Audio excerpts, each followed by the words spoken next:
Welcome to the podcast that shall not be named or interview or whatever. Hi. I'm here with playset Seho or Sebastian. Welcome. Hi, how's it going? Geht's gut, ja? Danke. Very much, yes. So you have been doing something that I have been, I kind of started a little bit, I think it was like my first, second or third video, trying to keep tabs on box prices on cardmarket, because I was interested in seeing how those would go, and I kind of went on to do a more like singles market watch kind of videos, but then I've kind of transitioned into other content when I kind of, it's not that I'm leaving it completely to you, but I think you're doing such a good job with like, if anybody wants to keep a like track on what's going on in the thank you. the European market, it's very detailed, and for those who want to like deep dive into that, that's like a great resource. And Thanks for the compliment. Yeah, appreciate it.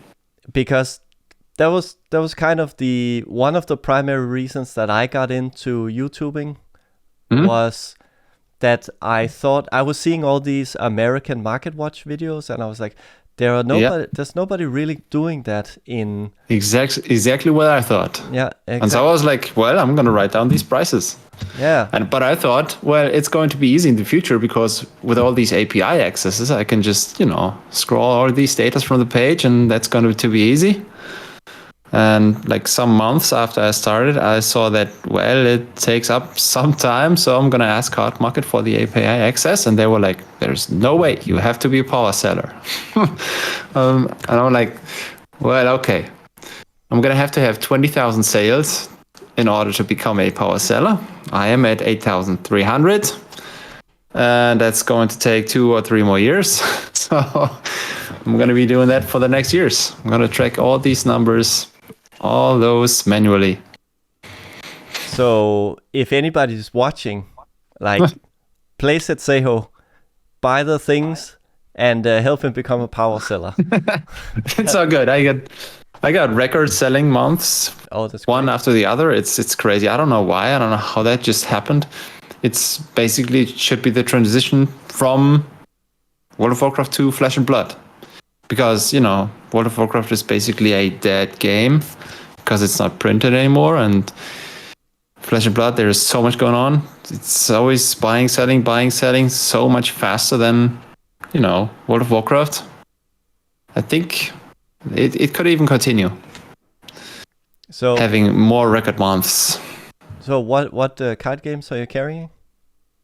I am carrying, my biggest inventory still is World of Warcraft, single cards, and then Flesh and Blood, and then just a bit of Magic, Pokemon, Yu-Gi-Oh, and all that stuff. But it's basically, sales-wise, it is 70% Flesh and Blood and 25% World of Warcraft. On all the rest, just the other 5%. Ah, okay. So it's every month it's more Flesh and Blood, of course. With every edition that comes out, I'm having more cards in my storage, and also here. I do this from my home. I'm an online seller, so it pretty much, it doesn't look like a normal living room, for instance. Well, I mean, you can see the back of this room, so it's that looks normal. But so do you have like a distributor thing? Do you get things from? No, Flesh and Blood not. I do order with ADC Blackfire. That's just one city further.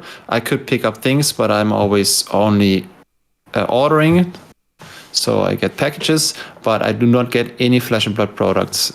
Like, I was able to see the products, and now since the last update from their homepage, since some months, I don't even see the products and the prices, nothing anymore, nothing. Like, if you are an online seller, you cannot see anything what they have in store from Flesh and Blood. All my products I get from local game stores or order from local game stores, and mostly the sealed products, I always get them from German online retailers who also have stores, and the single cards, I get them from all over the place, worldwide, single cards, collections. So a distributor, no, just for, if I wanted to, I stopped doing that. I could still order Magic, still order Pokemon, still order One Piece, Yu-Gi-Oh!, the Lorcana, probably. I don't know how many packets they will send out. Yeah, I do have my account there. There is no problem ordering anything. It's just this rule that Flesh and Blood may not be sold to online sellers. So, yeah. May not be sold to online sellers. That's interesting because I looked into it here in the Nordics, and I don't know if it's that for Germany, but the biggest distributor here in the Nordics is Asmodee. Yes. And I talked to them, and they were like, as long as you have a web page, you can buy products from us. And hold on, I'm gonna open Asmodee, and for after this the nice talk, I'm gonna research what context they have. But yeah, that's it is the rule from Legend Story Studios. It's on their homepage, on the distributors. Just hold on, I don't know if I can find it really quick. Retailers, retail quick start store news. Maybe it's in the news. Suspended stores, important links, conversion support. They have precise rules for something that you shops. have to have if you don't have an LGS and stuff like that. Yes, exactly. Do you have to have that? There is not the chance to. I mean, I would ask with ADC, and they would say, "Show me all your stuff we are required to see." And if you can show them, they're not going to say, "Oh, we'd like to earn some money, so we can just squeeze you in." I think that's not gonna ever happen. Also, I mean, so this whole system, get the sealed products to the local game stores. It's perfectly understandable. I do support that. It's a good thing and a great thing. Even though I would make more money, of course, if I could order from distributor, but it's just it has to work that way, right? The local game stores have to earn with the sealed products so that they can basically do all these tournaments, which to Legend Story Studios are almost free. I mean, yes, they send out playmats and printed cards, but you know how much the cards themselves cost Legend Story Studios. Basically nothing, shipping is more than the material. So all that, it perfectly works.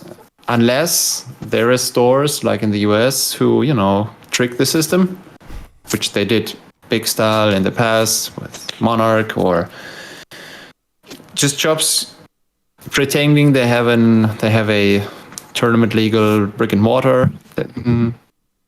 But yeah, if they find the ones that are doing harm and they just kick them from that system. I never heard that you were able to get cards if you have an online store. Maybe I missed. Maybe they've changed it. But yeah, because I called them because I was interested in it. Like, okay, if I'm going to sell, and I did read up on the rules there because I was looking into what the minimum orders were and stuff like that. And I don't know if any of the stores here in Denmark actually are online only, or they also have.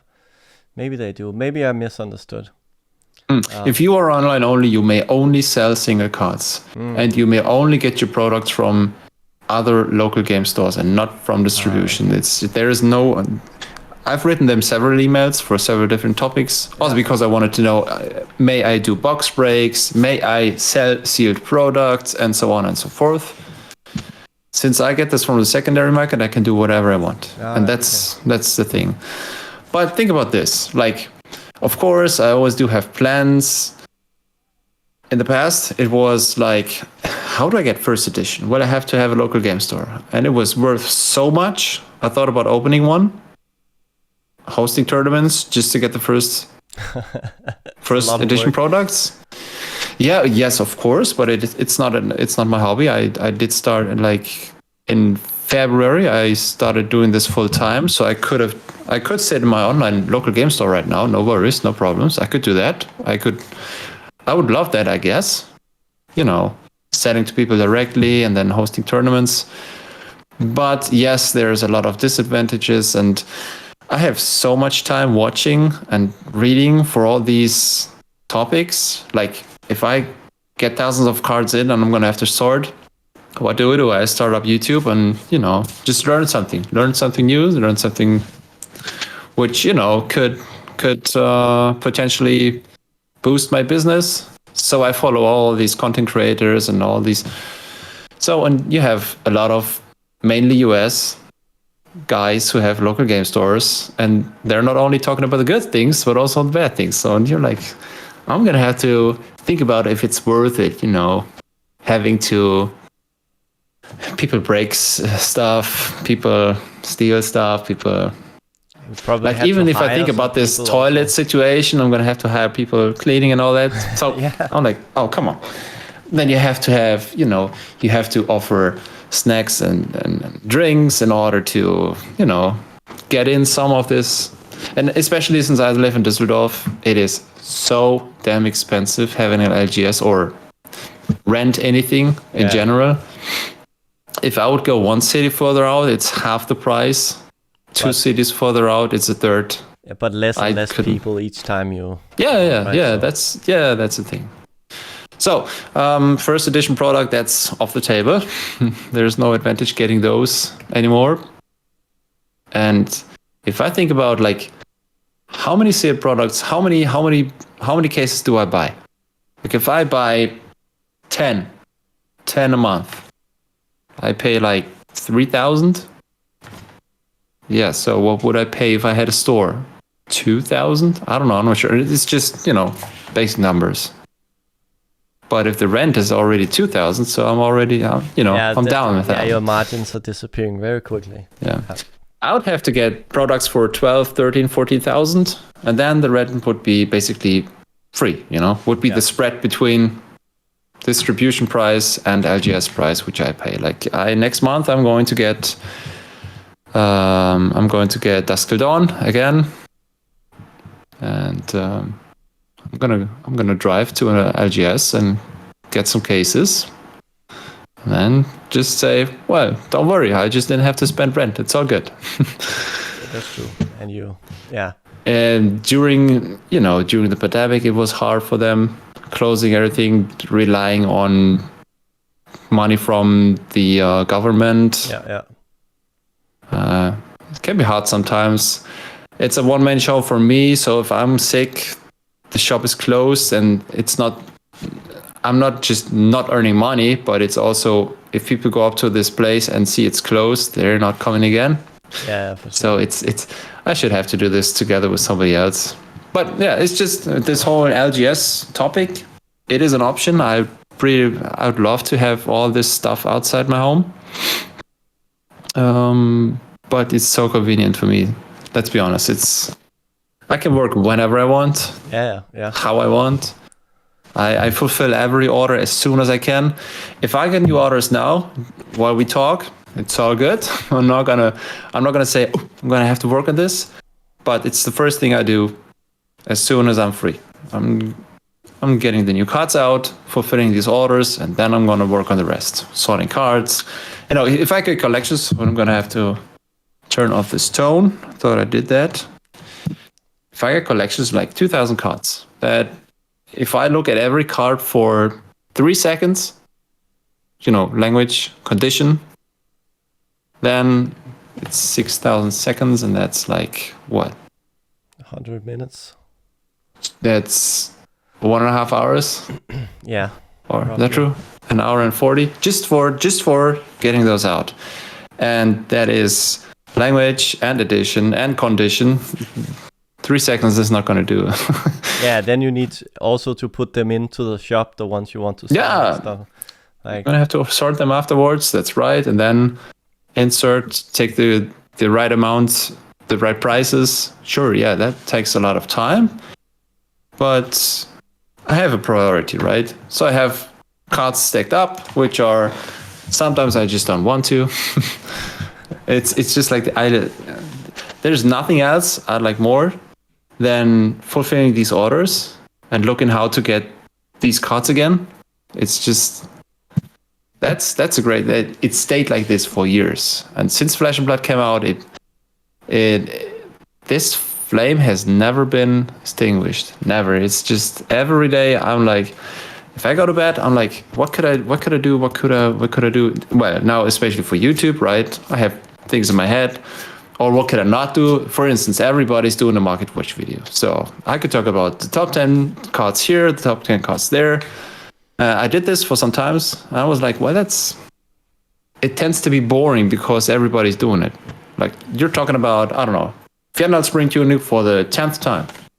Well, why? Yeah, I myself do watch this from every content creator again and again and again. But I think the average person tends to get bored by that pretty quick. So they watch the video and say, well, what does this do to me? First, I have this card and this card is going up in price. I feel very good. Yeah, I've just heard about it. I've talked about it. It's a great hobby. That's good. But the other side, this fear of missing out, there's people like, oh, this guy said it's going up, so I'm going to have to get it. This guy said this is going to be expensive. Man, that's a good investment. I'm going to have to get it. So you're just basically pumping and pumping and pumping. And I think when I do an expected value video, it's basically a market watch, right? I am talking about these cards, but I do this regularly on a schedule and not because now the surgical distraction is going up. Now you have to get it. It's, I don't know. It's interesting, but it has a little bit of bad taste, just a little bit, because we are always looking at these cards which are hot, right? Always the ones that go up. I wouldn't know how to, I wouldn't know how to track the ones that are going down. You know, there's no such thing as the worst 10 of the month. And also, yeah, of course, it makes sense talking about the upcoming things and the synergies from the next sets and so on and so forth. The basic thing I have in my head is still Brute has to be more expensive, has to be more scarce, because there have to be, you know, this reoccurring Savage Lands set, whatever. It has to be close, the next or the next after. And then there's people always, if I have this on my mind, I'm like, every time somebody asks something about Brute decks, I'm thinking about, is this a beginner or is this somebody who already plays a lot and has good places and competitions? Or what is also interesting is I do see who orders with me, right? A lot of competitive players get their own cases. They get all the play sets out of cases, but a lot of those don't. They order with me. And then I'm sitting here with the ProQuest. I'm going through the ranks. I was like, oh, this guy, that guy, this guy, that guy. I don't know all these guys because they always, like when new cards comes out, they always order with me. I'm like, it's cool. This card could be my card. That card could be my card. Here's the future table. Oh, there, Tear Asunder. That's mine. So I think I'm going to continue this eBay stuff because it's pretty interesting to see how much do people pay. I still do feel like I'm a small shrimp compared to others. Yeah. There was just discussion 2-3 days ago when people asked in the German Flesh and Blood Discord, what do you collect? Which cards do you have to have? Which are the staples? Or how many? So 3 foils of everything, 3 non-foils of everything, or 3 non-foils of everything and 1 foil of everything, or, you know, there's different answers from different people, but there have to be so many people having so many cards. They're not selling their old stuff when they do not play it anymore. They just keep it, and they're. That's me. Never sell, only accumulate. Yeah. Good. And then always looking at these expensive cards, at the most famous ones, which are very scarce. That's the most important. No, not most important. Sorry, my English. The most interesting thing about this whole hobby right now, I guess, in my eyes. It's not like I'm totally into commoner and I'm just looking at common cards. And no, I'm just like most of the others. I'm like, which ones are the most expensive ones? Which are the ones, you know, the promos which you couldn't get here? And that also, being a little shrimp, you are always thinking about, I cannot afford this. This is crazy. Why do people spend tens of thousands for a card? Hundreds of thousands. Man, I've watched a new Netflix documentation that's called like this. It's about Golden auctions. That's a guy, Kenneth Golden, in New Jersey, and he just has an auction page, an auction house company. So yeah, they have a huge warehouse. Many people working there.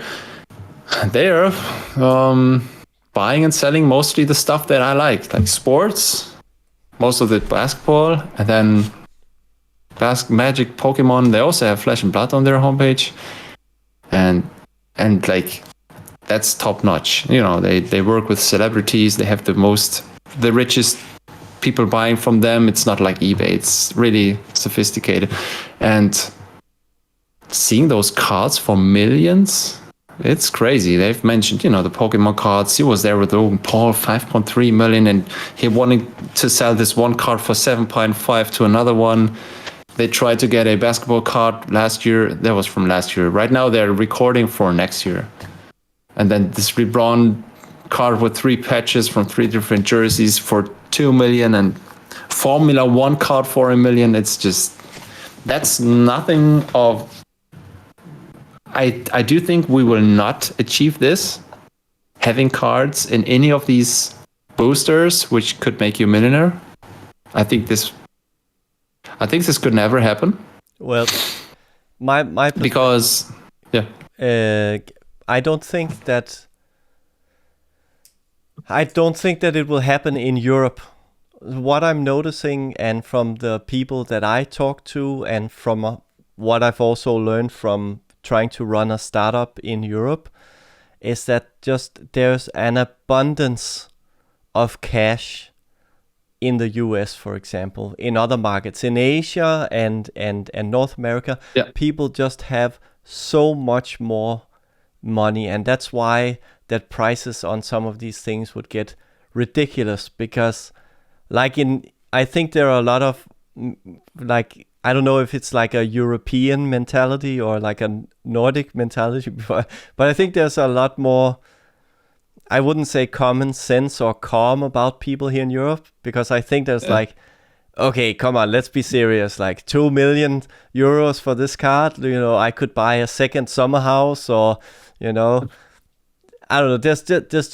There seems to be a different relationship with money in Europe, and that's also why it seems like the markets here in Europe are a bit more calm in terms of Flesh and Blood than they are in the US, because every week it's like, oh, this card is getting bought out, and this expensive alpha thing is now gone from the market, and you think about, okay, and you can see that it's just some person buying like multiple copies of every card, and this person just dropped like 15,000 euros in a day to get this card off the market, and we just don't see that same movement in Europe. Yeah, which is good, to be honest, which is very good, because it destroys the player's market, and it doesn't have to be a single person. It doesn't have to be Salty Whale on its own. It can be his Discord and the whole group, and everybody buying, of course he can buy first and then tell everybody else, well, now you can get it, and then his cards go up, and the ones that follow him, those go up as well, but just not as much. I know it's a common scheme, has always been like this. I've seen it with CSGO cases, I've seen it with cryptos, I've seen it with so many things you can buy and tell others to buy. But yeah, I did have some talks about especially US and Chinese markets, because they also order from me. These are the biggest sales I do have with World of Warcraft and Flesh and Blood. If somebody orders from China for thousands of euros, it's always like, how can I get you the money? Money doesn't matter. If you need another 200 for shipping, I don't care. I'm just giving it to you. Or can I tip you another 200? I'm like, oh my God, what? Yeah, the Chinese try to bring out the money out of the country and get something in return, just like gold, which they can take with them. And if everything gets destroyed, forbidden, whatever, they still have this. And in the US, it's the reason is almost the same. They tend to have more fear about the US dollar totally busting. Right now it's in the talkings with the ceiling of these. They just it's had politics. Let's not talk about this. But it's yeah, an interesting change some dollars for something. It's still booming. It's the collectibles market. It's not a nerdy and it's not a geeky thing anymore. It's really people, not just the ones trying to invest into something, but it's also a lot of rich guys in our age or even younger saying that's the best thing I can do with my money. I don't care. I'm just getting the things I like. And yes, it generally changes. The more people always had Pokemon and Magic in their lives, our parents are like, what is this? Yeah, for sure. Look at South Park. It's Magic is Saturn's. No. There's more people the whole saying satanic thing. I remember that back in the 90s. It's totally normal to get all these cards because it's not just a nostalgic thing. It's also commonly known that if the product runs good, is good now, can probably be good in the future. But this whole, like I said, I think we are not going to see this in Flesh and Blood, having these expensive single cards, is because, well, right now everybody's aware that it's pretty expensive to have cards in good conditions. And nobody's just taking the cards into their pockets and then playing with them on the table during the breaks. That's the reason why all these old Magic and Pokemon cards are worth that much, because nobody thought about the future when they're worth hundreds of thousands. Totally not. Now, most people do that. That's actually a good point. It's a very good point that I don't think a lot of people think about. When people are in their FOMO state or whatever, they are thinking about, in Danish we have a saying that the trees don't grow into the sky. So it's like when people are thinking, it's going to go up forever. No, it can't. It does have a ceiling. Yes, sure, yes. That's a very good point. Just getting up. There's my pen.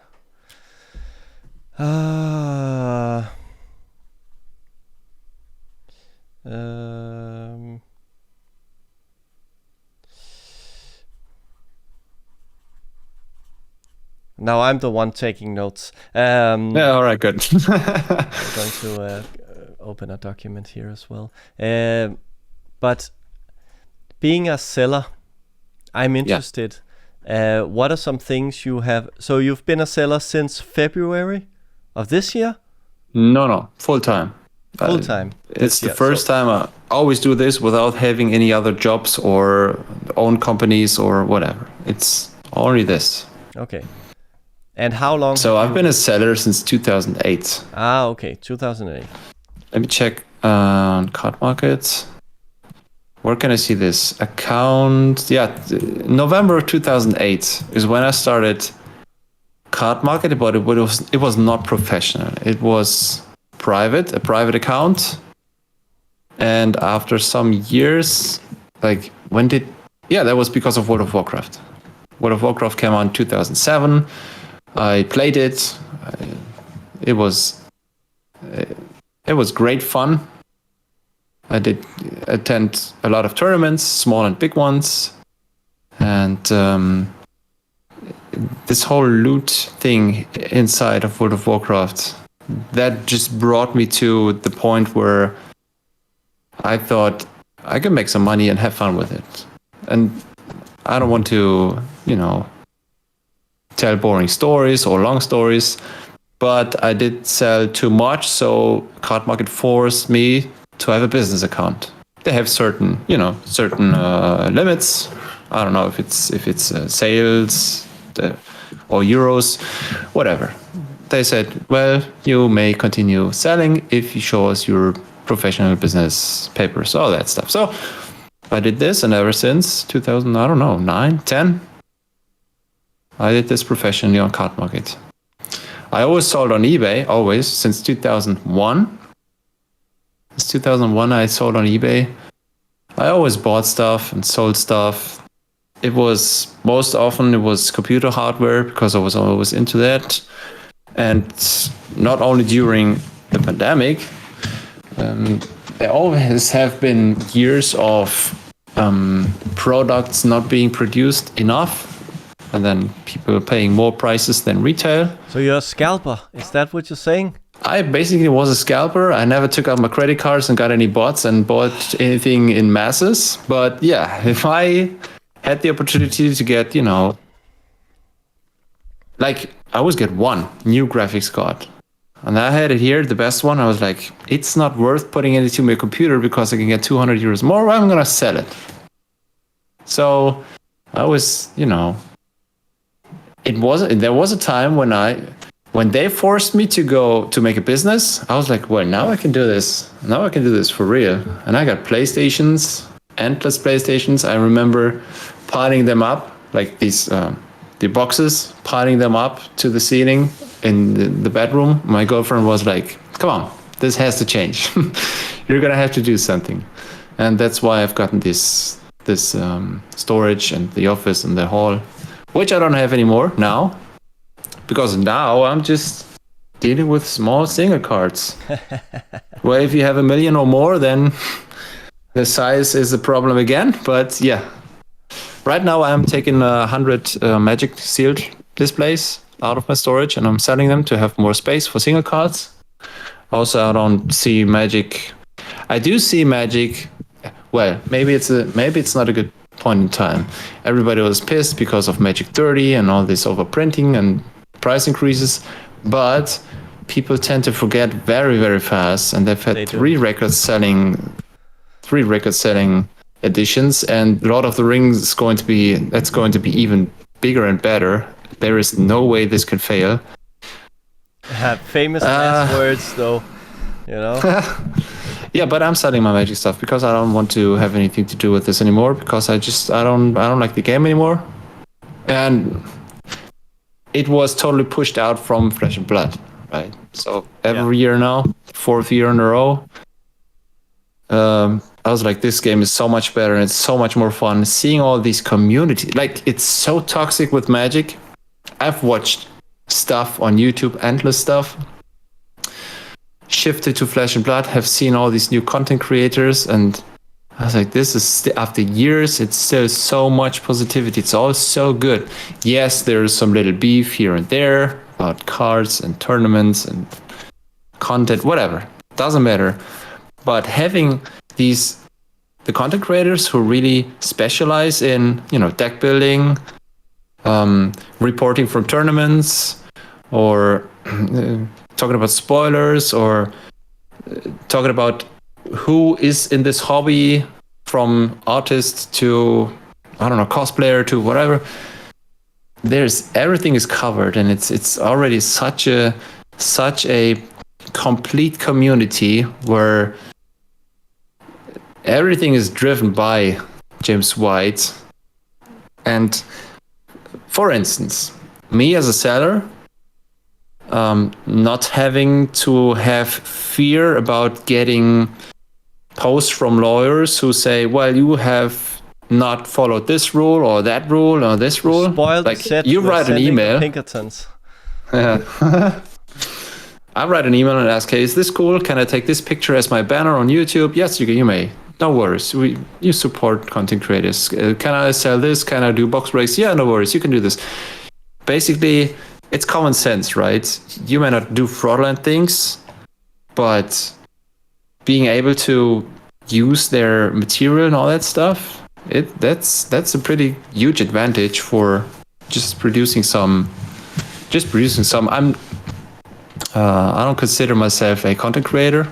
It's just that just happened because I do sell a lot.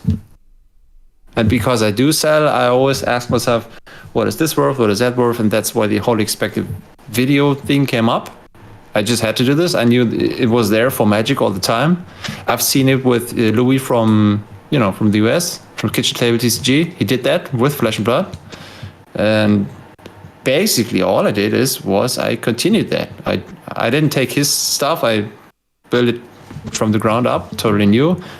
Taking the European numbers, I still do think somebody should do this for US prices. And I also do think I could do this because TCG player, there would be the possibility to take the API, right? Because I know other pages which take the TCG player prices.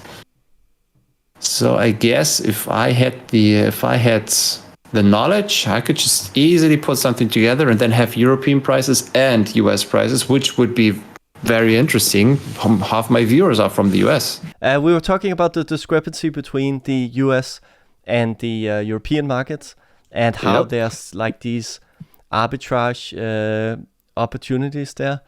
And I've been thinking about, I mean, if like normal free market dynamics should even things out over time. But as I keep looking at the market, it doesn't seem like it's evening out. We still see huge price gaps in some cards, and they don't even out. What do you think this is? Well, yeah, it depends on the price, right? That's the first thing. If you have a card which costs €1 and then on the other side €2, nobody's going to care because shipping and customs will, be more expensive than whatever you could earn. If you need thousands of a card which costs €1, then there's not going to be that supply there. So you basically have to look at the expense of cards, and I think there have to be close relationships between shops or people, and it's a trust problem. Like I've seen this when my own homepage. I do have a little shop. I've put something up there, like some single cards from Flesh and Blood, expensive ones, legendaries, and as prices rise, this one legendary I've put up for 100 costs 200 on cardmarket, and I'm gonna sell that card on cardmarket for 200.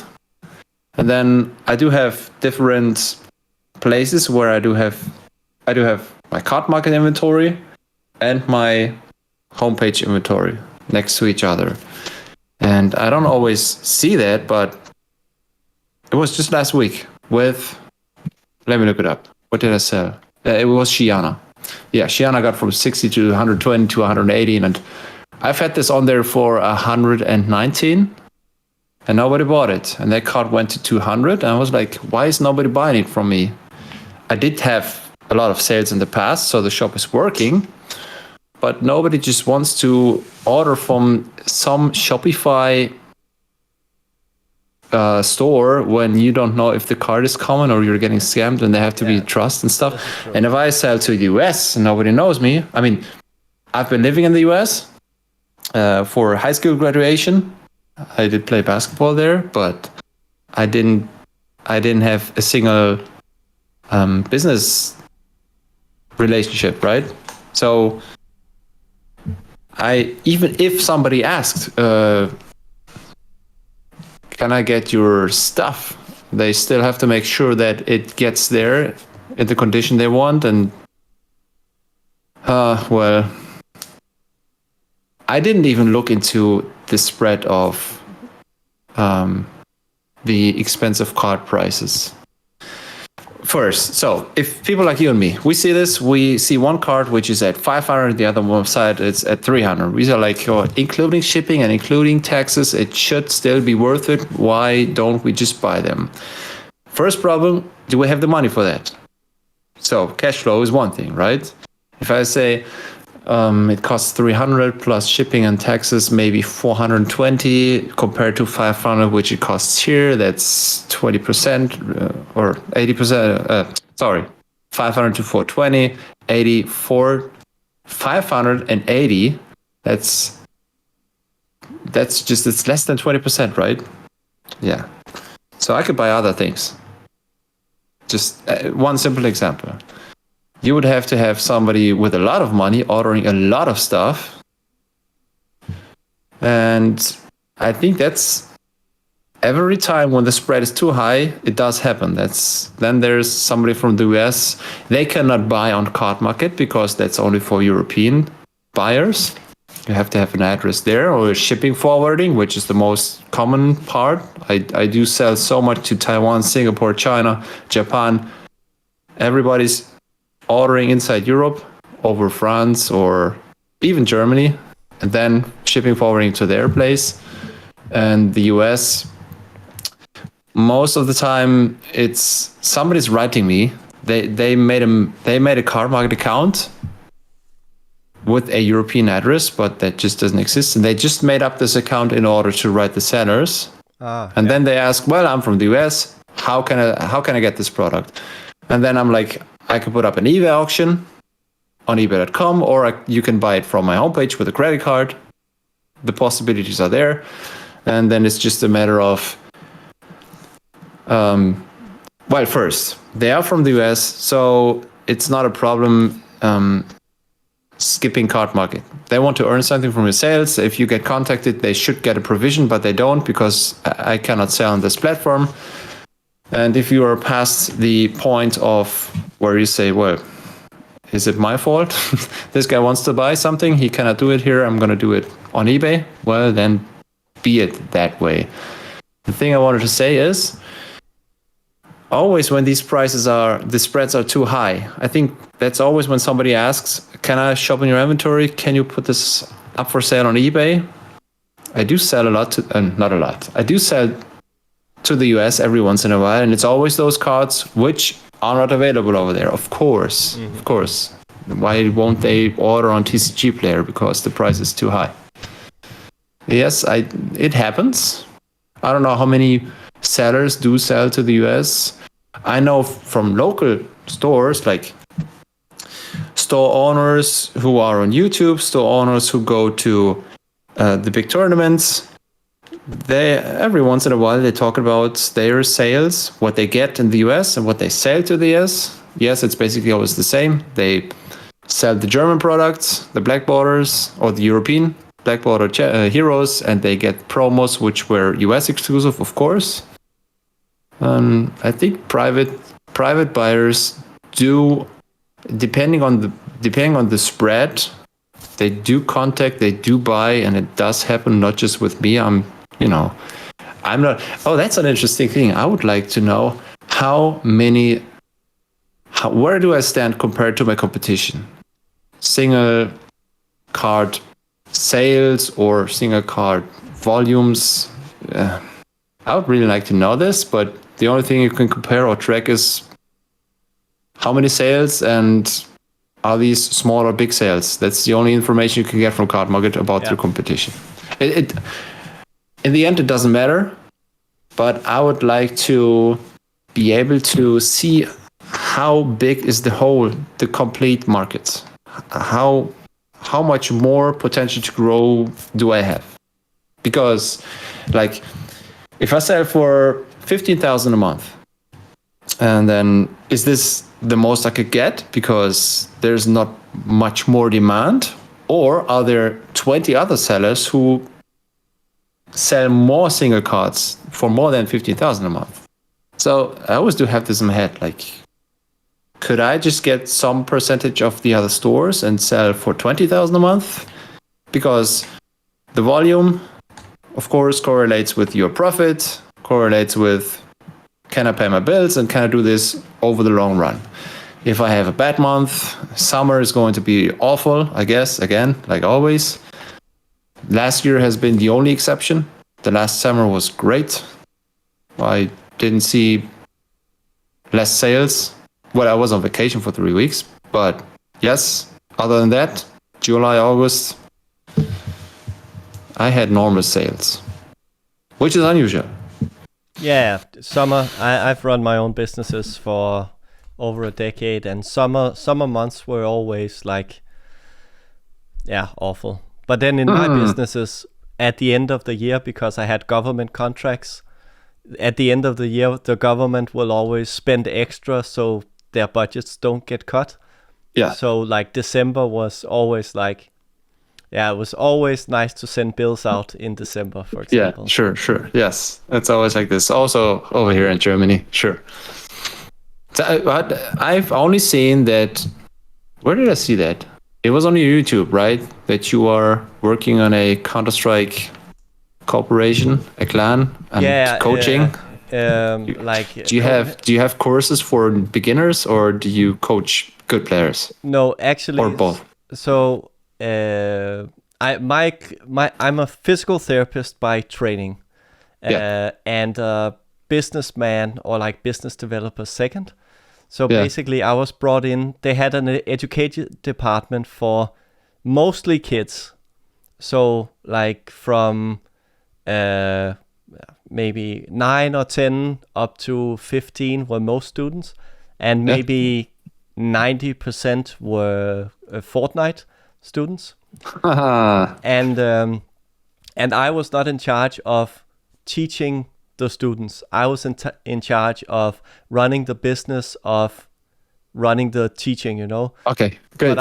But I was also perfectly understood. Teaching the trainers about health and sleep and diet and stuff like that. So that was part of the education. And then in the last part of my my employment with Copenhagen Flames was to help the athletes, the pro athletes, with health, sleep, diet. Okay, good. Yes. They have a boot camp and they're like together all the time, and from getting up to going to sleep, they have to have breaks and food and move a little bit. Yeah, sure. I've seen a lot of that. That's great, because I've always played Counter-Strike from the alpha on. Yeah. Ever since, also on a good level, and it was until today. Until today, I still do play, and I'm really looking forward for CS2. Yeah. But that's just on the side. I was just curious. But it's actually interesting because a lot of like I remember when I got into Counter-Strike as a physical therapist, that I was working with one team in Denmark that were receiving some players from Alternate Attack, which is like a German roster, which was interesting because at that time I didn't know that we had a lot of Danish players in Germany, for example. So I was like, oh, they're playing in Germany. Yeah, it's mixed around the world. Yeah. Is the biggest one still Copenhagen Wolves? No. The biggest one in Denmark is Astralis. And right, that's from Denmark. Sorry. But Copenhagen Wolves was a thing back in the day. Yeah. But it's like Heroic and Astralis now, because the third and fourth organizations have just gone bankrupt because they couldn't. And like Copenhagen Flames was one of the most profitable and had the most revenue, but they didn't have investors and sponsors and that's the biggest problem. Yes, betting, because they wouldn't take like betting sponsors. So it's like, and that's one of the biggest revenue sources in Counter-Strike organizations. Like, I've seen it at the major, the last major in Paris again. Yeah. Yes, conversion is so big. It's such a huge source of money, and couldn't go without. I mean, if Valve was more into distributing their revenues, but anyways, that's another topic. Well, I mean, it kind of relates to Flesh and Blood. I talked with Alex from Tales of Alex about it, about if TCGs have a potential to be like kind of like esports, and obviously I would love to see Flesh and Blood as like a big televised event like the Super Bowl. But first of all, I think that it's too the casual viewer cannot appreciate it because the gameplay is so cheap, and that you don't understand the cards on the table, right? Exactly. Yes. And next, when we're talking about investors in Europe being like more risk averse than they are in the US, for example, which company would sponsor, like would post millions of euros in a Flesh and Blood league? That's very hard to imagine, you know. Yeah. So I also don't see any big money in this whole hobby. I do check what's up with the other sellers, and like it's always the same story. There is nobody doing this full time. They have except for a you. so, yeah. Now I'm gonna look if I'm gonna have to use all my everything that I have saved, or if this is healthy and can still grow. Yeah, like somebody sells insurances and with that funds his local game store because this doesn't even get him a single euro of profits. The other one has a, what is that called, a company for people who take care of housing. Yeah, real estate management. Yeah. Yeah, and then has this selling company on the side, basically, or not being actively involved. And I still search for somebody who, maybe even a private individual, who says, well, I'm in this business and I do make a margin which pays all my bills, and I can even save money for the future just from slinging cards. Yeah, because I'd like to learn from this guy. yeah, but it is like I don't know if you watched the video that Rudy from Alpha Investments put up recently about, so you wanna start a card store in I 2020. do watch all those, every single one. We all do. But it's like the margins are so thin that unless you have incredible volume, there's really very little. And obviously a lot of, like someone like Rudy, who has been able to put in like a lot of money for a lot of years and had that inventory appreciate in value, that he can then cash in to further fuel growth and more volume, and then has his like Patreon to further increase the margin of his things. There's right? So it's like several different big sources of income. Yeah, so it is hard to because obviously I've thought about it, because I technically have a business right now that I do like freelance videography and consulting and all kinds of stuff right now, that I was like, well, should I get a distributor thing and then, sell Pokemon cards and whatever. But it's like, I don't know. It's for me, I would love it. I would love to live and breathe cardboard. But on the other hand, I'm living the dream. It's really on the other really hand, fun. I'm also like, I've been self-employed since 2008. I had my own business, and there's a part of me that also wants to. In Denmark, we say not live from your hand to your mouth. Yeah, which is like same here. Yes, same we here. don't Exactly. want to struggle, and for at least for some time work a regular. I'll probably never have a regular job, but like a more traditional job with a steady paycheck, and then do these things that I enjoy as well on the side. Yeah. I mean, I think a lot of people have this thought in their head, or just buying and selling sealed. The thing about Pokemon is the old ones are so extraordinarily expensive, and not even that old, 3 years old. You probably 2x, 3x. Yeah, Sun and Moon. But and everything that comes out now is more expensive from distribution than from cardmarket. I really don't get it. I've tracked this. I've also made videos in the past, but nobody cared, so I discontinued it. I still continue this list. For me, Pokemon, I really don't know why everybody's constantly making. Yes, you have this program where you have to take a certain amount, and then the more you get from the next set. But if they all keep on causing negative returns, I don't know how this works at all. But they're trying to recoup cash, because they for example, the new Scarlet and Violet set, right?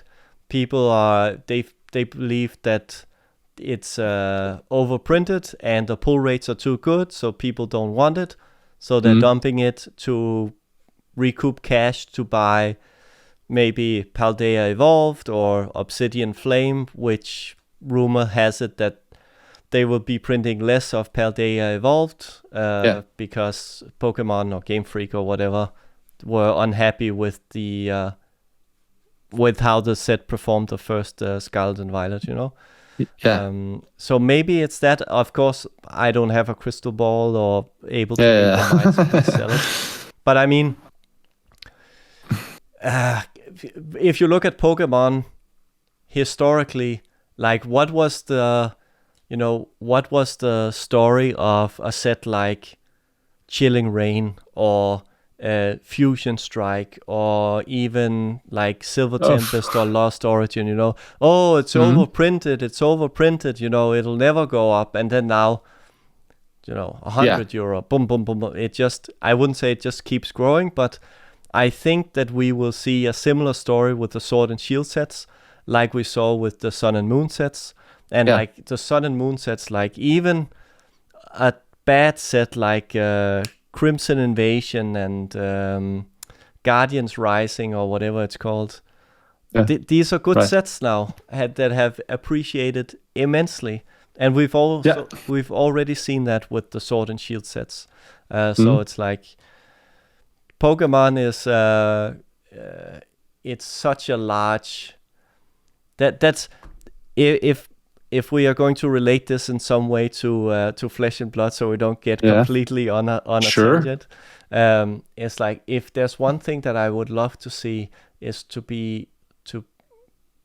of course you will never see like a children's friendly version of Flesh and Blood because it's so, you know, violent and they're evil and stuff like that. But the thing that keeps Pokemon going is that it's this huge IP that has these cartoons and the toys, and there's just from a business standpoint you have a steady flow of new customers and new fans coming in. That's right. And where Flesh and Blood is like old disgruntled Magic players from 25 to 35 that are abandoning the game and coming into Flesh and Blood. Well, I would love to see Flesh and Blood have to expand, to do more with the lore, like maybe a cartoon or a TV series at some point. I hear this every once in a while. I would like that as well. To be honest, I only started caring about the lore at all like 5 or 6 months ago in December, when I've watched a lot of videos when I was at home, and by random just clicked on something of it and not just ignore it. And then I was like, this is so interesting. Well, let me get more of this. And then I've actively searched everything about the lore. But I do understand when people say that's not my thing, like in all kinds of different trading card games or online games or whatever it is, or series, movies, when they say, I just want to, consume the core product and I don't care about what thoughts have been evolved around this. And it's there is so much potential, just like in Warcraft. They just have to find a way to release this. Maybe like at League of Legends, they've had this Netflix series. Yeah, Arcane. Very good. That was awesome. But just for the fans of this series, I guess. For now. But maybe people in a while will realize that Arcane was really good, and that will trigger people to become interested in the whole the whole universe. Yes. Yeah, but the thing, 8 or 9 years in advance for, starting Flesh and Blood and testing and doing all that stuff, then they will also have a lot of time into the future when they know what's coming. And if they test the second or third edition, which we don't know will be, but they already know what it is, then they could for sure tail the story or make some of those heroes stand out, which are the crowd's favorites or whatever, and just having one good and one bad, or one that switches, whatever. So the whole lore is so interesting and cool, and it's well made.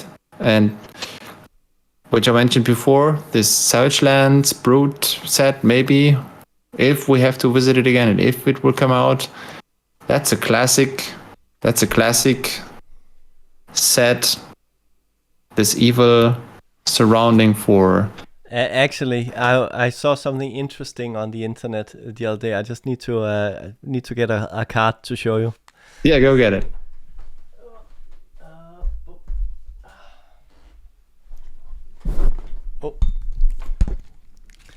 So actually, I just completed actually with a German seller.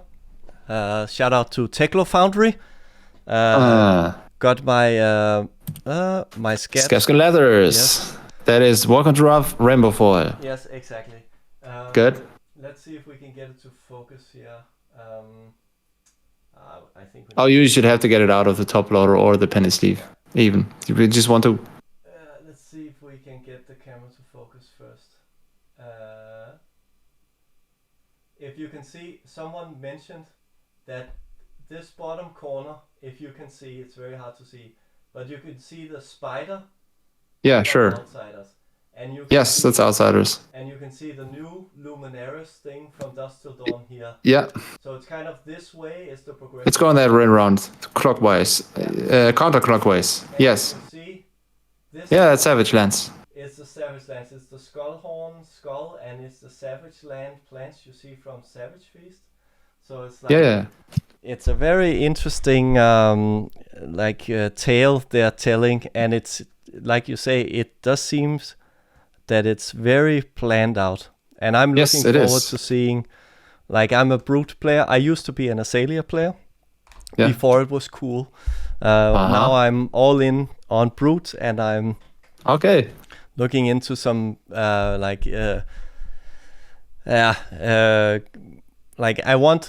what I want for Brute is an ability to go wide.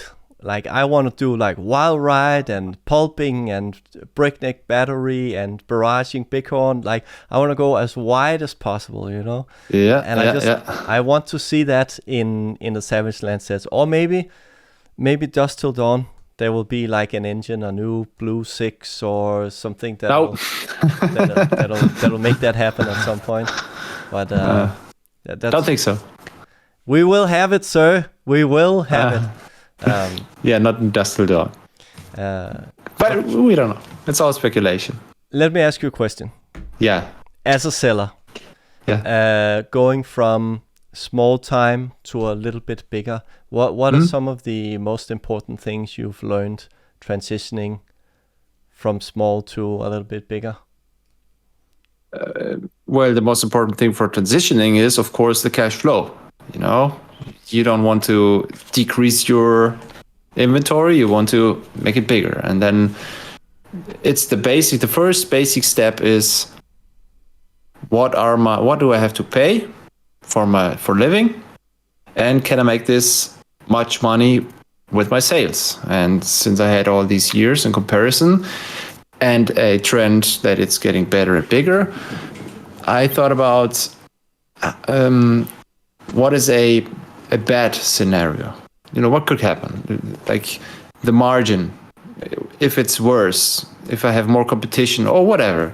And then I just made a spreadsheet and said, so for instance, if I sell for 10,000 a month and I do have to pay 2,000 for my living, how can I take 2,000 off, have 10,000 sales, and then just reinvest 8,000 into the business? Because you really have to constantly reinvest.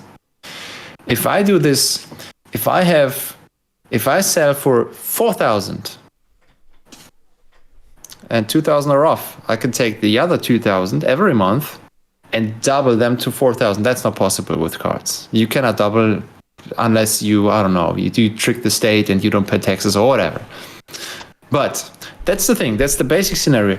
Have 10,000 a month, take 2,000 out. Can I take the other 8,000 and make them to 10 again every month? Every month, these 25%. Can I do this in a bad scenario? Or if I sell less? Well, I'm over this now, but that's it. These 8,000 I reinvest. Do they appreciate in price and get even bigger? So that's the thing. That's just the basic numbers, no taxes or anything involved, just basic numbers. I take the 8,000, which I earned. I get cards for 8,000 or collections, and I'll make 11,000 out of it.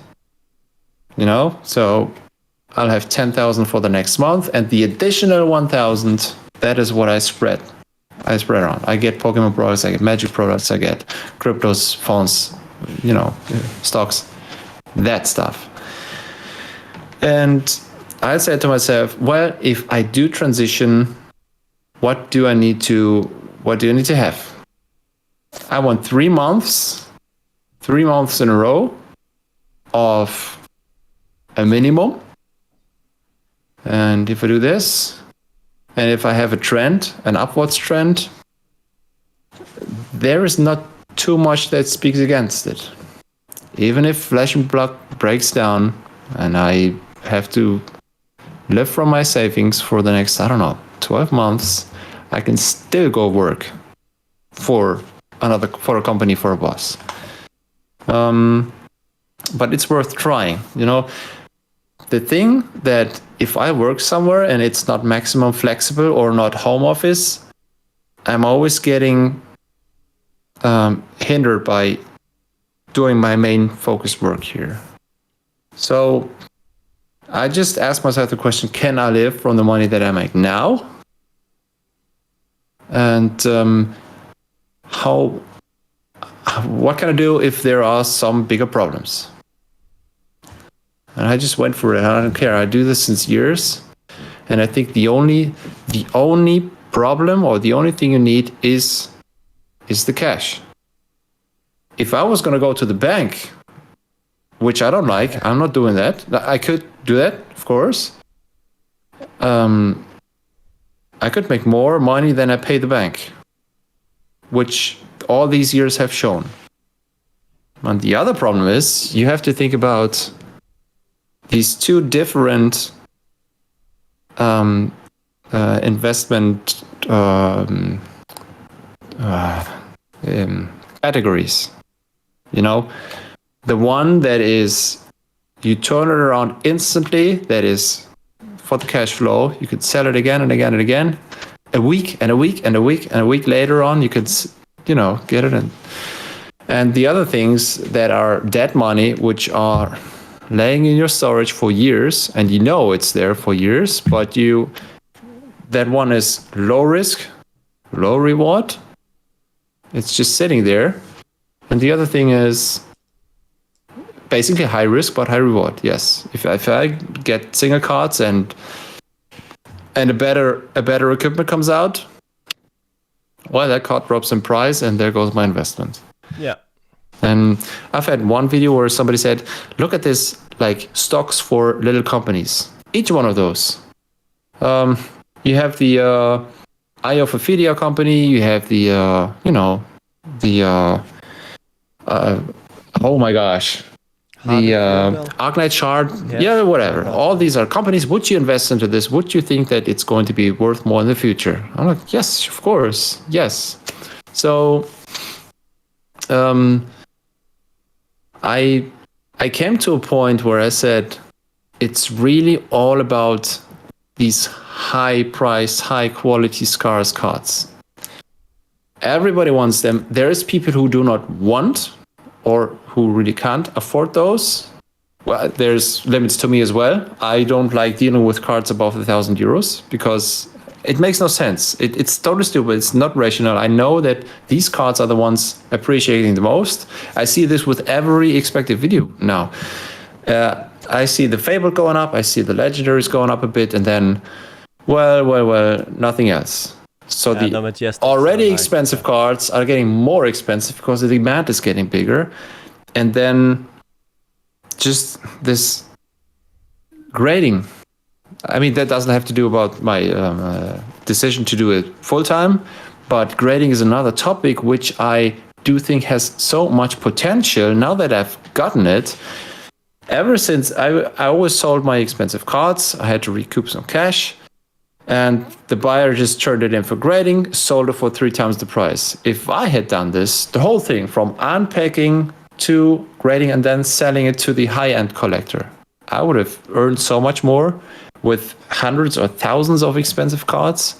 I should have done this, and I'm going to do this now. Like on Saturday evening, there is going to be next live stream, my next opening. And from that point on, I've just gotten this in the last weeks. Every card, every fresh pack card, which is an expensive one, I'm not going to instantly sell. Well, this one is for a patron, but if I open something for myself, I'm not going to sell the expensive cards. I'm going to decide what am I going to do with this. Am I going to send it for grading, even though it's expensive right now because we have to send it abroad and get it back. They can manage to not having you to pay import taxes because it's just a short time outside the EU and then inside again. But grading is one topic which I always saw these prices, and then I made this video about grading and I compared the amounts of grades per card. And then if I do this myself and I do all these numbers and then I do a graph, I spend so many hours and then realizing what am I doing here? Like, why is this a topic which is so fascinating, but also on the business side, so lucrative? I've seen it with Pokemon during the hype. Everybody was sending comments and shit and everything was coming back and made money. I didn't do it. I've seen it for months, for a year, and I didn't do it because I was like, this can't go on forever. Well, it didn't. The low-priced graded cards are worth nothing anymore. Yes, it had to be like this at one point. But the good ones, the high-end ones, if you have these Brave Skin, come on, just... You can't tell me these are not worth anything in 5 years from now. No, but the thing... So I've had one submission to PSA. Yeah. And this was the first time, and I did that in when did I do that? I think I did it in 21. So sometime in 21. Yeah. And I got obviously I was new into Pokemon and tried to understand the grading, and I got like a few 5s, some 7s, some 8s, and like a very few 10s. And these weren't even the expensive cards that I was sending in. So to me, sending in a card like this, okay, so maybe it's in pretty good condition. But what happens if it comes back an 8 or an 8.5? Like in Pokemon, for example, it's almost that if you have a graded card from PSA that's 8.5, it's sometimes a raw card will be worth more because you only have a value. Collectors only look at the perfect ones. Yes. It's only a 9 or a 10, and even like 9s in Pokemon are like that. 9.5 is better than ungraded, and yes. Exactly. So it's like, to me, there's a risk involved because I believe that I have some pretty good legendaries that are in good condition. Yeah. But spending the time, the 6 to 12 months turnaround time with either Beckett or I don't know if PGCs, I would get my cards graded at PGC if I'm going to get graded now. I'm waiting for them to start in Germany. Yeah. As soon as they do, I'm gonna send a ton. Yeah. I really for sure. I'd like to do that. Or like I wouldn't like to do that because first of all, when I got all those cards graded at PSA, also obviously I ordered at the peak of the hype. So I was I paid so much. I paid like I don't know per card, something like 40 euros per card. Yeah. So that was the expensive price. Yes. And like it wasn't worth it. It was so not worth it. And obviously I didn't know exactly how to evaluate the right cards and stuff. But also when I see cards, I saw Fabled Hunters trying out Beckett's grading service, and just having them send in like 10 of each card, like 10 I know. cold foil Death Dealers and 10 cold foil whatever, and just getting like 8.5, 9, 9.5, like no 10. 9.5s were the best ones. Yeah. But it's like, if I have to send in that many, it's another level of playing the lottery.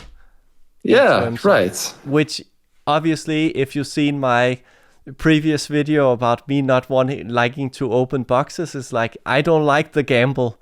So that's why you see in the background that they're all just sealed up in little, like I like the mutual fund approach to this, to my investment here, is that I like to play it as safe. That's the safe bet. Yes, it is. Totally. As I mean, also like as safe as I also say in the video, like you're also speaking to a guy who likes to put money into rectangles of cardboard, so it's not that I'm so risk averse, but it's like the risk of getting it back in I wouldn't say it would depreciate in value, but if it comes back in 8, or like, was it really? Yeah, right. Yeah. You have to get better prices. That's right. That's for sure. They have come down by far. That's sure. The time to me is no factor. It doesn't matter, because the trend is. Sometimes I am unhappy to have sold a card because, the prices go up and up and up. Yes, it's a cycle, right? It's going up and down and up and down. At the end of last year, it was down. I remember getting Eye of Ophelia Unlimiteds for 680 a piece, several of them, which was stupid. Yes, I also followed the hype, and then I've sold them for 400. That was the worst play of last year. But first, it's a great hobby. It's fun. It is. It doesn't matter what price is on this card. If I have a whatever, what do I have here? I have so many cards to sort. Do I have expensive cards here? No, I don't. So Blazing Ether and foil, for instance. That one, I think that one is already $50. Yeah, Kano players. Man, do I regret selling 100 of those? No, I don't, because you never know where it goes, right? No. I mean, the trend is your friend. I should have kept them all here, but the thing about me, I've explained this in another video. If I sell that for 10, I try to get it again somewhere for 6. And then set it again for 10. If the price goes up to 12, I'm going to get it for 7 or whatever, And then if it goes to 20, I can spend 14, and so on and so forth. So I always sell, buy, and that's basically what I earn so much more this way than letting this card be sitting on my desk for 2 years. Yeah. Well, in that time I can sell 30, right? And so it doesn't. But every time I see the price going up, I'm like, I should have kept it. But I knew it is scarce. I knew the price had to go up. And if you know the price goes up, you still can sell something. And then there's another channel, a sports channel he trades basketball cards. I forget the channel name. He talked about, why do you hold on to products which go down in value, which you've bought for a certain price and they are lower now, and you say, no, I want to sell for at least that price or more. Why do you do that? Well, yes, psychology and so on and so forth. If you set it for the price, which is the price now on the market, and you get something else which is better, it's the same thing with everything in life. Yeah. If you invest in a stock or a fund and it's going down like stupid, and just ask the question, would you do that again? If no, well, sell it. It's basically the same. You just invest every day into that same stuff. If you own it, you still have that stock. You could just get rid of it and get another one, which you are more certain that it will go up in value. But and that's like two different investing paradigms, right? Because that's one thing I learned, that in general I'm like the long-term investor. I like to just accumulate and sell as little as possible, because even though I spend a lot of time looking at the stock market, the stock market and the crypto market and the card market, it's my approach is just to accumulate and just sit on things, because usually over time they go up. But one thing I learned in 2021 was, I had this one friend who also got back into Pokemon cards and also got into NFTs, which I was like, for someone who has experience with crypto and mining and a general understanding of the market, is like, NFTs is extremely dodgy. It's very easy to get into. Same with me. It's very easy to get into a rug pull situation, and like, it's just, I don't want to touch it. I don't want to touch it. Same here. Yeah. But he was, and what he was very successful with in terms of NFTs and Pokemon cards, that he would sell into the strength of the market. He would have like an emotional detachment from the card or the NFT, and say, I'll wait until it goes up to here, and then I'll sell it, and then I'll get something else. So it is, and I kind of did that in terms of one of the few stocks that I have sold at a extremely high profit, actually, is that I bought some mining stocks, like in some of the big Bit Digital and Cypher Mining and whatever. This is not financial advice, but I bought some of those mining stocks because I thought they were cool, and like, invest in some of the things that you have in the crypto and stuff like that. And they went up, and I actually sold at one of the peaks. It was like, it went up to like triple of what I bought it for. And then there's the psychological thing that says, it might go up even further. Should I sell now? I'm waiting for this target, I should wait to sell. But then I sold it, and then I recouped all my money, and then I kept the rest of the shares, which are now like at a healthy profit. So I recouped. But that's actually another thing that psychologically a lot of people will sell when they've doubled their money, and then just recoup that's sometimes when you see like a dip in the market when a card reaches a certain point, they will dump it to recoup their losses. But so there's room for both types of mentalities, but I am more in the, I wouldn't say lazy investor, where I just like to keep and accumulate, Yeah, it's good. You don't cost too many fees. Yeah, exactly. If you don't trade daily. And your friend who has done this NFT thing, or you with your stocks, I don't know if it's called timing the market, but you have to have luck, so to speak, because what if it never goes up? What if you wait until there's a certain point? I do feel with sealed flesh and blood products, you can't go too wrong, because it's every time again, it's this, everything that gets opened is off the market. Yours is just getting more scarce. So you can't go too wrong with all that old stuff.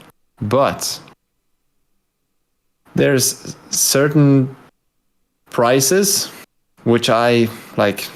A box comes out. Welcome to Roth, first edition, $80. 100, 200, 300, 400. I'm like, that's 5 times the price. I'm never getting that. Even if things go right, which they did, I don't want to spend 5 times the retail price. And that sometimes is my my conservative problem, because I should be more willing to risk something. Because that kind of product is not yes, we have these C levels going up and down, but in general, the first edition box, even now I could get one and it's going to be more expensive. And I still say to myself, why am I not doing this? Well, I compare this to other assets, which could go up more in price, but it would be phenomenal to have at least one box of Welcome to Rough First Edition here. But you just, and every 3 months, I think about getting one. And then I'm like, oh man, it's too much money. I can get so many single cards with that.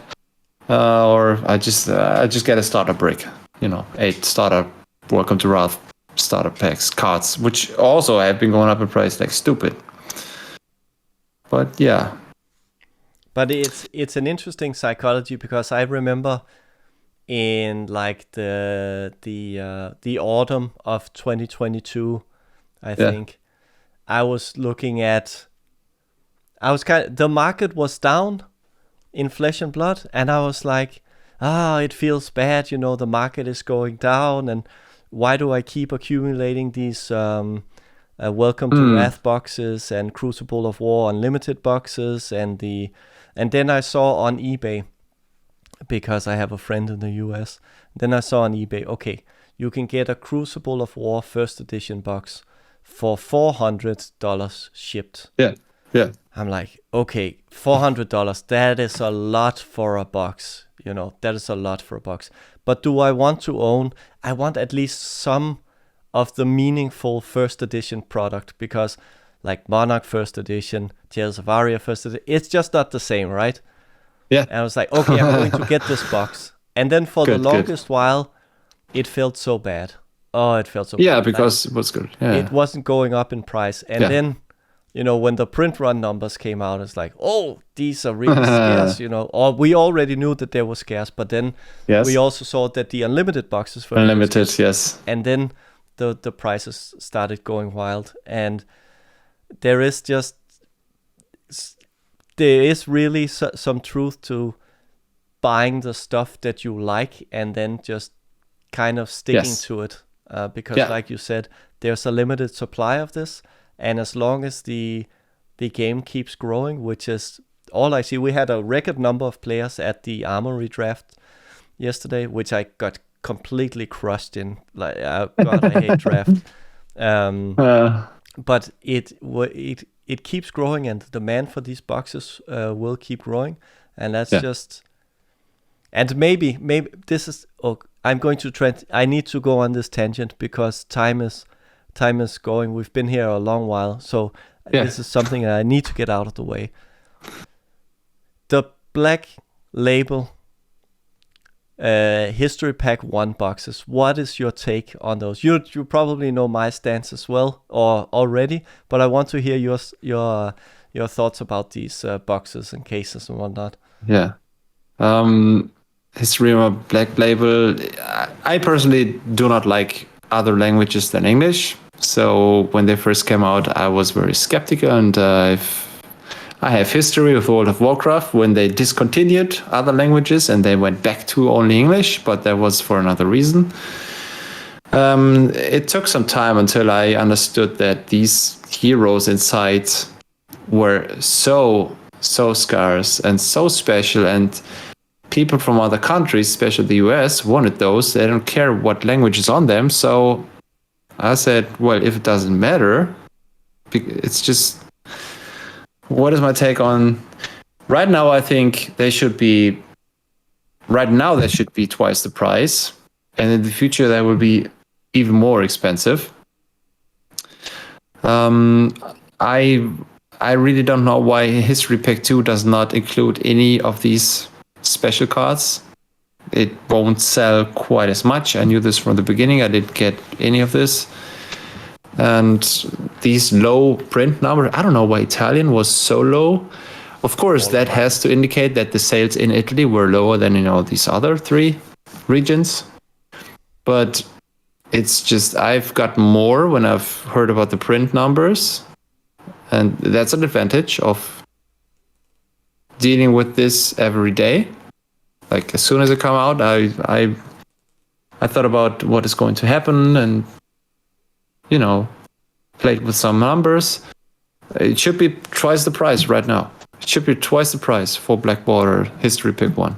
It's I don't know why there were so many shops having more in their storages who were able to hold this price. But yeah, there will be so many people buying those just for the heroes, just for letting them grade it, just for hoping to get a 10 of any of those heroes, which are included in about, depends on what calculation you see, 417 per. It is just, I should have kept, it's always the same, right? I'm happy that I've kept. Keep them sealed. Yeah, Dorothea and Dash, those two, I'm probably never going to sell, never, ever. I do have my personal collection. I can imagine selling some promos to get some others, but the history pack ones, those should be so expensive. It's stupid. Nobody. People are not seeing this already. Yeah, there are some whales in the US that have their eyes firmly locked on. Sure. On the history pack one, and I do as well. Like, yeah, I am planning on making my biggest move yet as soon as I sell my house.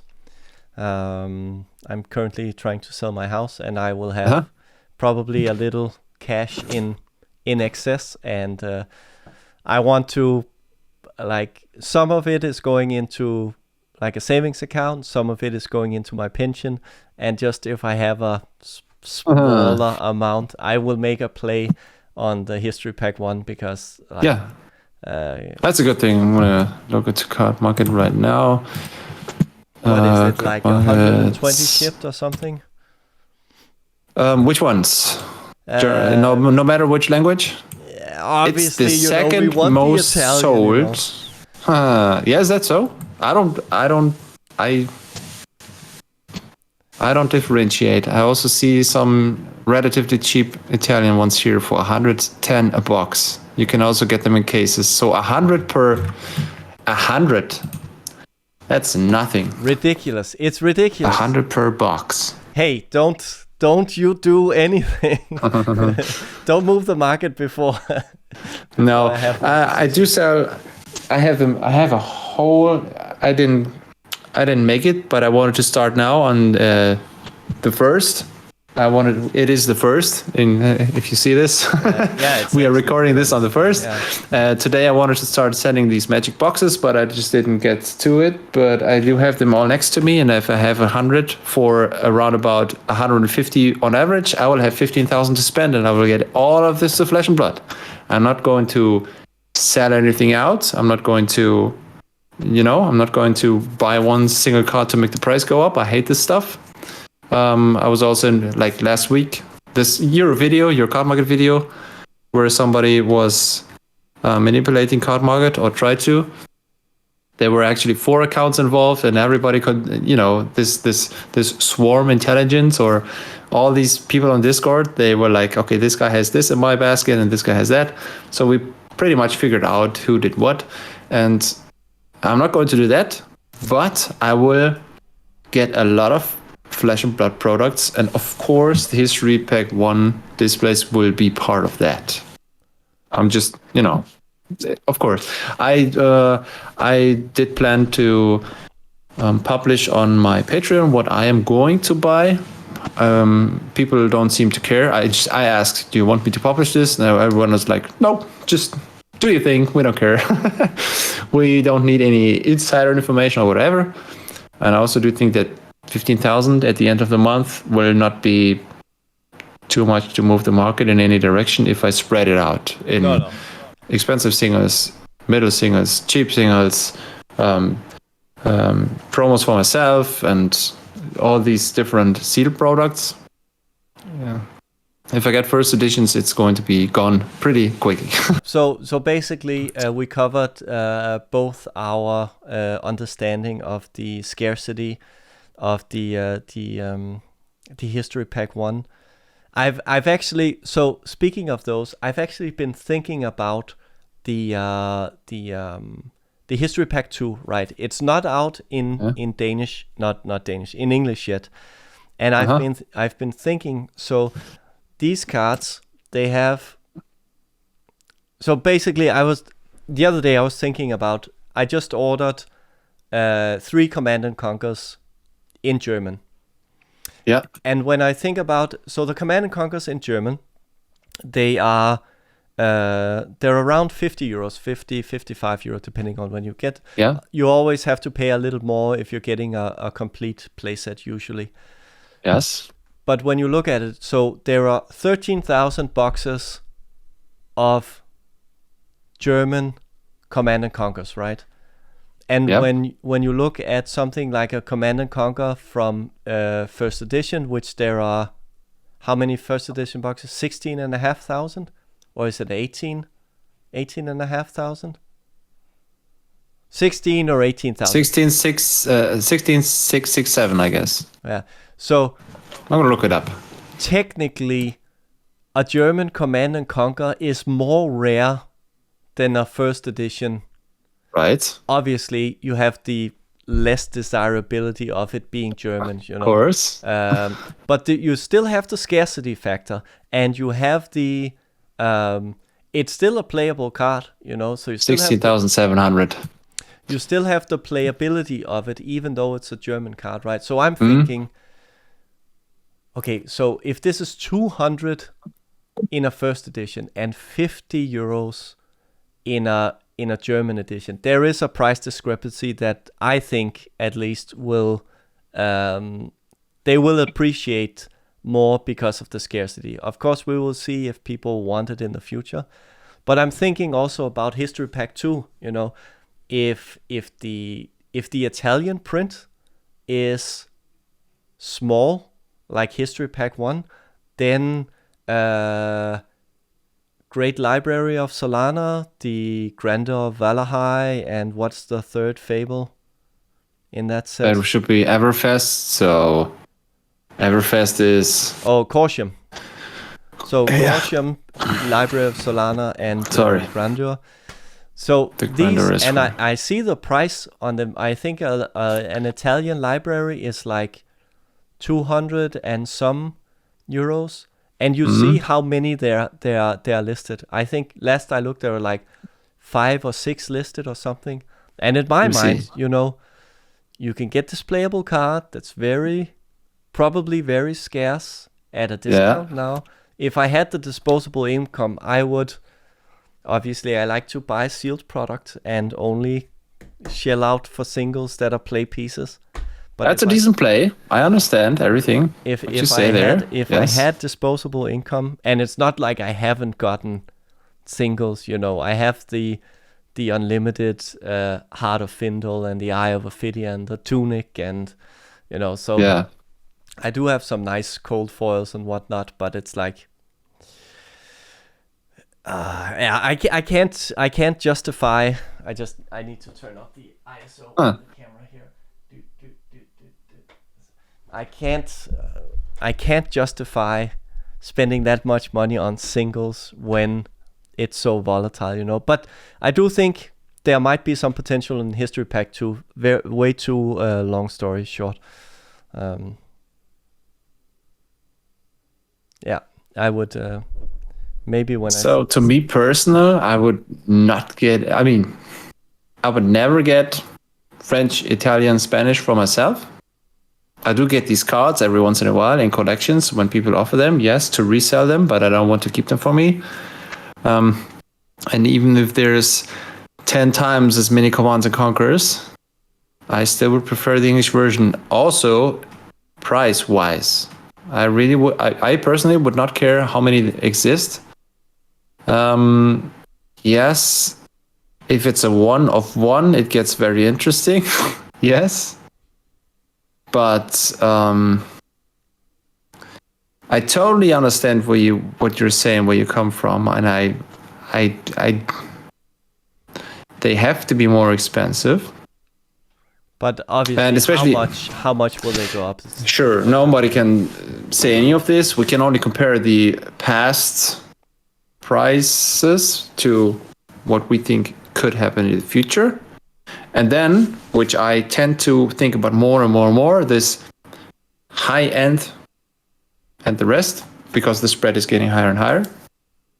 Because high income collectors only care about the expensive stuff. And if they really fight against each other for those Italian fables, yes, well, I see 2 on cardmarket, 1 of each. The one is the seller with a 0 feedback, and the other one is the most expensive. Is it the Spanish seller? Hold on, no, Italian. So Great Library of Solana comes from Italy, is the most expensive one, and Corshim comes from Italy and is the least expensive one. You just have to pay a lot of shipping, but that you should get that one, I guess. That single one, Italian, for 100, yes, you should get it. If you really plan to do this in the future, you should get it. Yeah. I'm not gonna buy it. Something else then, maybe we're coming up on the last question because I have dinner ready in 10 minutes. Yeah. We're going to do another video another time. Other topics. Let's agree to do another. Cards from Italy. You being in Germany. Cards from Italy? No, nothing to do. Cards from Italy. When I order cards from Italy, the shippage time is horrendous. The cards, like I have only bad experiences with shipments from Italy. They take very long. They're usually like very poorly. Well, then that should be specifically from Italy to Denmark. I do not have this problem. Okay. It's the same from France, Spain, Italy. It's no problem. The thing I have seen is that sellers from Italy are the ones taking the least care about the condition. So they list everything for near mint, and of course it is like with so many things in life, it's statistics, right? Maybe you could have the bad experiences and everything else other is good, but I don't know. It's like if you go to Italy and look at the cars, well, you know how in general people care about the condition. So with the cards, it's the same. Cards from Italy, if you mention it, it's so many times. It's so many bad spots and damaged cards. Yeah, for sure. It's not normal. That's not normal. And if I have cards coming here which have been sold in good conditions, but they have damages from other countries, I write the sellers and I say, well, I look at it this way. How do you see this? And most of the times you have 2% of people which are assholes, but the other ones, everybody says, it's all good, I'm going to refund, I'm going to take it back, or do you have other suggestions? Whatever. But no, I don't. I should really look it up before I generally talk about Italian sellers. No, it's all good. You have the problem with the shipping time. I have the problem with the condition. Yeah. Yes. But I've experienced. You could give it a try, but the thing is, if you order that card, just upfront, think that it's going to take 4 weeks and think that it's going to be excellent instead of mirror mint. If you can deal with those two things, you can just get this card. Probably. Okay. Even though we could keep talking, and I think this. Yeah, we're going to do this another time. I think we just scratched the longest one yet. So now is the time where you have a few moments to just say anything you want, shout out your own channels, socials, any deals you're running, why people should come to see you. Oh no, I don't have to advertise anything. I just want to thank you for, you are recently new, relatively new to YouTube, and it's great having somebody else who's in this hobby and he's a player and a collector. I always like those two things together, and I don't have to promote my stuff. I'm really happy to be accepted as a part of this whole hobby, and I thank you for inviting me for this talk. I also do have dinner ready, but I wouldn't mind to talk longer. We're gonna do this again. We have so many topics we can talk about. I think. I hope you will stay around. I'm not going anywhere. I'm not going anywhere. Good. Yes. I'm in too deep. But before I go, I would like to say, place at Seho to 20,000 sales. You know where to go. Find them on cardmarket. We want to see that. So, Sebastian, thank you for Thanks a lot, Jasper. Talk. Have a nice evening. We'll talk in time.